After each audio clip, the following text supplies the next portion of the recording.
පින්නතුනේ දැන් දවස් දෙකකට තුනකට විතර කලින් මැලේසියාවේ සිංගප්පූරුවේ ධර්ම දේශනා කීපයකට වැඩම කරලා ආවේ.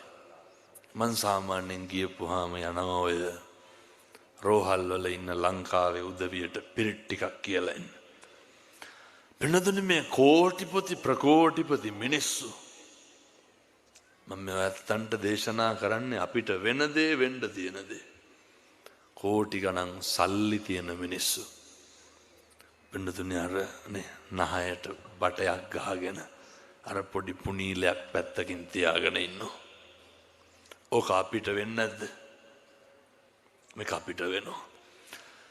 මේ තමයි බුදුවරු උගන්වපුවේ ජරාවට පත්වෙන එක, ව්‍යාධියට පත්වෙන එක. එක දරුවෝ තිබ්බාය හිටියාය කියලා එක වෙනස් නොවී තියෙන්නේ නැහැ. මේ ජීවිතේ අපි කැමැත්තෙන් කරන හැම එකක්ම නවත්තන්න වෙන දවසක් එනවා.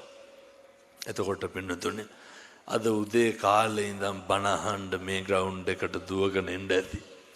අවුවේ ඉන්න ඇති. හරි මහන්සියෙන් ඉන්න ඇති. ඔය ඕක හැමදාම තියෙන්නේ නැහැ. ජීවිතේ දවසක් එනවා පින්නතුනේ අපිට කවුරු හරි උස්සගෙන එන්න වෙනවා බණ අහන්න. ජීවිතේ දවසක් සල්ලි තිබ්බාය කියලා ඕක නැති වෙනවද? දරුවෝ හිටියාය කියලා මේ මට මම නැති වෙන මස් ගොඩක් හම්බෙලාද? දැන් මට කියන්න බලන්න මොකද්ද අපිට පිරිමහන්න තියෙන එදිරිවාදීකම? මොකද්ද අපිට පිරිමහන්න තියෙන වෛරය? ඒ හින්දා දරුවෙකුටවත් සෝ කියලා කතා කරන්න එපා.